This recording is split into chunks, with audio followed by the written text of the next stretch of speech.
My name is Laura, and I'm a nurse. After another busy day at work, I head home. As usual, I got home a little late today. I'm home. Welcome back. When I walked in, my daughter, Meg, greeted me. It must be really lonely for a third grader to wait at home alone every day. Whenever I see Meg, I always feel sorry for her.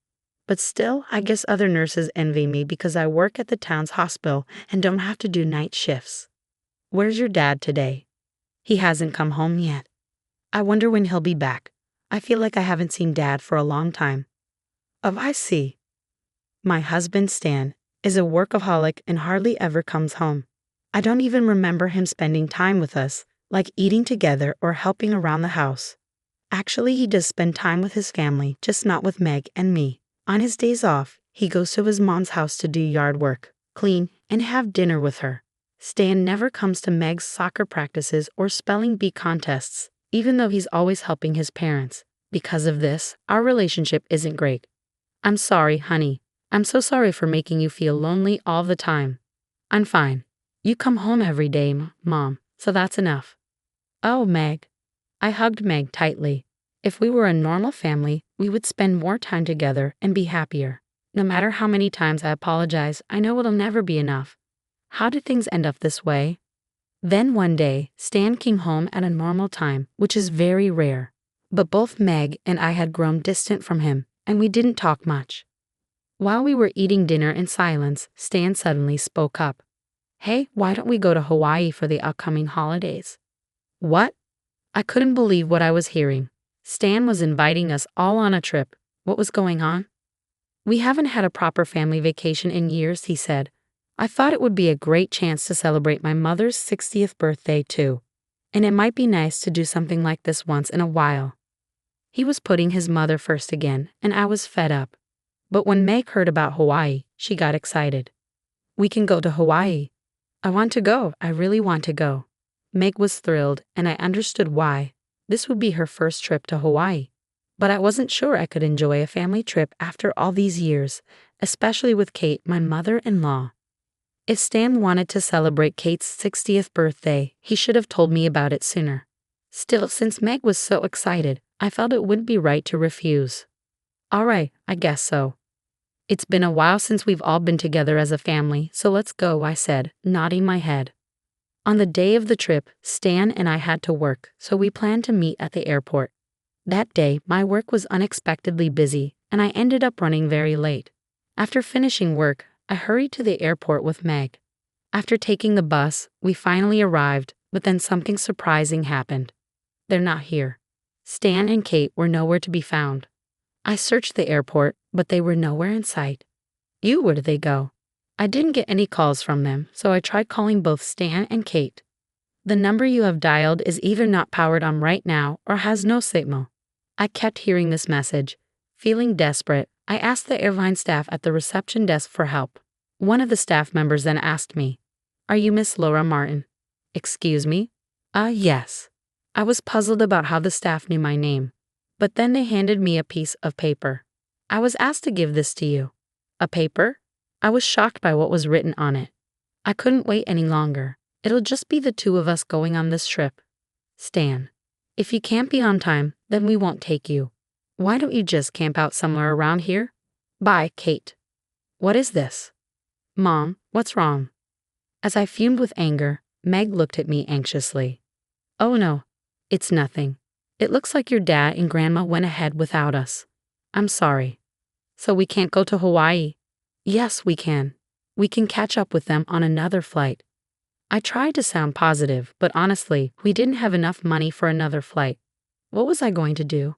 While I was trying to figure things out, an old man walking in front of me suddenly collapsed. I wasn't sure what was happening, but my years of being a nurse kicked in, and I moved quickly. Are you okay?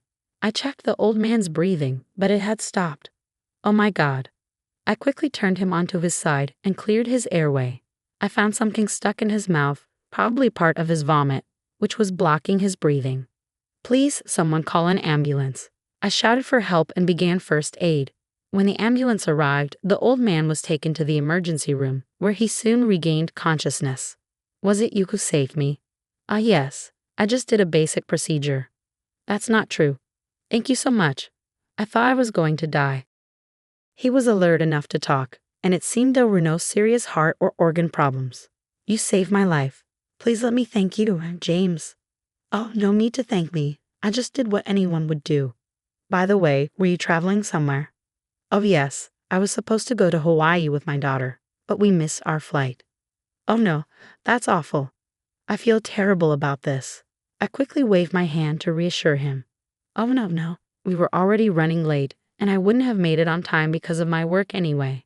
You didn't do anything wrong. I was just thinking we might go home, I said with a sigh and a laugh. But James looked at me and said, That's a shame. Your daughter must have been looking forward to it. Why don't we just buy another ticket? Well, I'm a bit embarrassed to say this, but we don't have enough money right now. When I said this with a sad look, James nodded thoughtfully. Okay then, as a way to thank you, I'll buy both of you the tickets. That should solve the problem, right? Oh, no, I'm sorry for the trouble. It's completely okay. Hey, you. James called out to a female staff member walking by. He then borrowed a cell phone and made a call. Oh, can I speak with you for a moment? James talked on the phone for a few minutes before hanging up. Oh, really, we're fine, so you don't have to worry about it. If I don't thank you somehow, I won't be able to rest easy, James said. At that moment, the paper fell out of my pocket. Thanks to James, we managed to get on the plane. To my surprise, he had bought us expensive business class tickets. His kindness allowed Meg and me to enjoy a very comfortable flight, and we arrived in Hawaii safely. But now I have one problem. I hadn't asked Stan and Kate which hotel they were staying at. Hello, are you Laura and Meg? A man called out to us. Ah, yes, that's right. But, nice to meet you. When I wondered how the man knew my and my daughter's names, he handed me his business card. It had the name of a well-known logistics company that even I recognized. I heard about you from the chairman of our company. Thank you very much for that. The elderly man you helped at the airport is the chairman of our company. Oh, really? I was shocked to learn that James, who we met at the airport, was the chairman of a major company.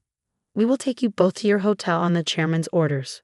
Please enjoy your trip to Hawaii, he said as he led us to a black limousine.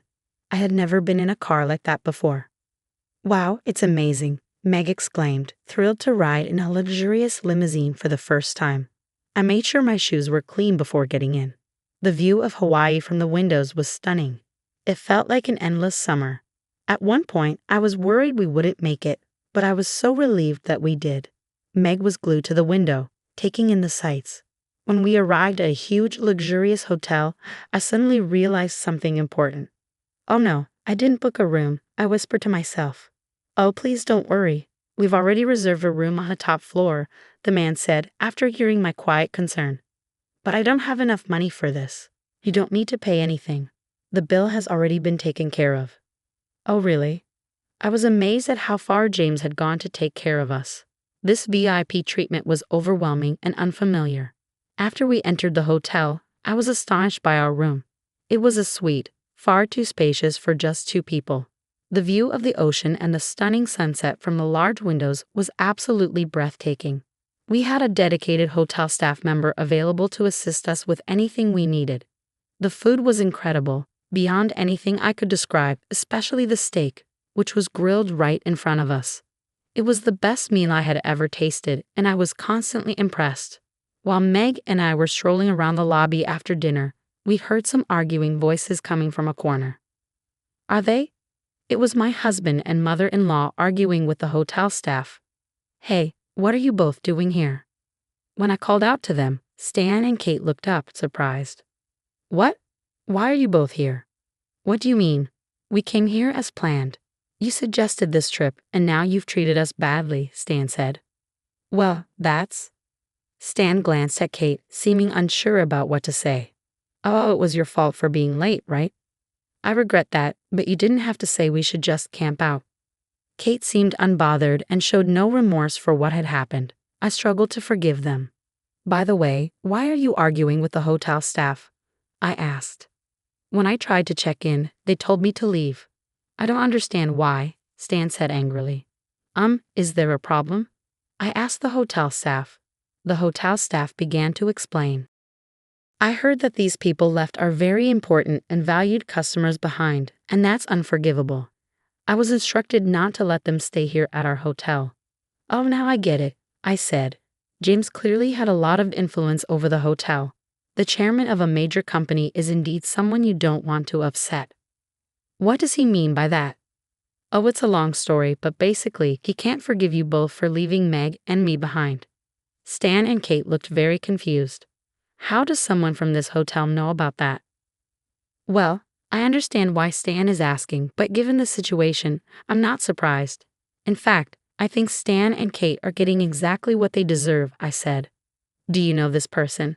I asked, showing them the business card from the man who guided us from the airport. This is a business card from a major client of ours. Stan's face turned pale as he took the card with trembling hands. Kate's face also went white with shock. You don't mean to say you know the chairman of this company, do you? Of course I know him. He collapsed at the airport, so I helped him. He arranged our flight to Hawaii and even booked the hotel room for us. What? Kate collapsed and started shaking. What's wrong, Mom? He's in the same gym club as me, and I see him every once in a while, but everyone worships him. What a coincidence. I agreed with Stan. It really made the world seem small. I had no idea my mother-in-law knew the chairman, but before Kate mentioned it, I had already learned about it from the chairman himself. When I received the new ticket at the airport, James was the one who found the piece of paper that had fallen out of my pocket. Oh, he picked it up, read what was written, and looked at me in surprise. Laura, what is this? Well, how should I put this? We were left behind by my mother-in-law and husband. Yes, that's horrible and unforgivable. But this name, I've seen it somewhere before. Is your mother-in-law's last name Martin? Yes, her name is Kate Martin. What? You know my mother-in-law? Of course, she's also a member of the gym club I belong to. She doesn't seem like the type to do something like that, but... And that's how it all unfolded. I looked at Stan and Kate with a grin, thinking back on everything. It's tough, isn't it? Since you two said you were going on the trip together, I guess we'll just enjoy it on our own. Meg and I are going to have a great time. Kate, why don't you just camp out somewhere around here? Enjoy the Hawaiian night under the stars. Oh, hey, wait, that's terrible. You're the rudest person ever. Stan and Kate kept shouting as I turned my back on them. They were being ridiculous. They threw those words at me first, and when I gave them a taste of their own medicine, they called me terrible and rude. I couldn't help but laugh. Let's go. I urged Meg, let's go. She took my hand and we walked away from the scene. The argument between the hotel staff and Stan and Kate continued behind us. Anyway, get out of here. We don't have rooms for you, the hotel staff said firmly. Eventually, Stan and Kate were forced to leave the hotel. So Meg and I enjoyed our trip to Hawaii on our own. With Meg's feelings for Stan almost gone, there was no need to worry about him at all. I never imagined that helping an old man would lead to such a wonderful trip. We were grateful to him from the bottom of our hearts. The trip ended, and we returned home safely. It was an amazing and refreshing experience, and Meg was very satisfied. As for Stan and Kate, who had been kicked out of the hotel, it seems their troubles didn't end there. After returning from Hawaii, Stan came home exhausted and disheveled. It turned out that the chairman's instructions had been shared with all the hotels in Hawaii. They ended up having to camp out in the wild. Everything written on that paper came back to haunt them. Other difficulties soon followed for Stan and Kate. Stan was suddenly called into his boss's office and informed that the contract with James's company was about to be canceled. Kate faced cold treatment from the other gym club members and eventually left the club. She was practically expelled.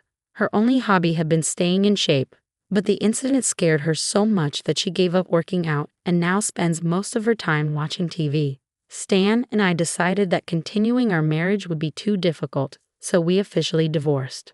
I got full custody of Meg, and I didn't receive any alimony or child support. My income was similar to Stan's, so supporting Meg was manageable. I have no intention of seeing my mother-in-law again.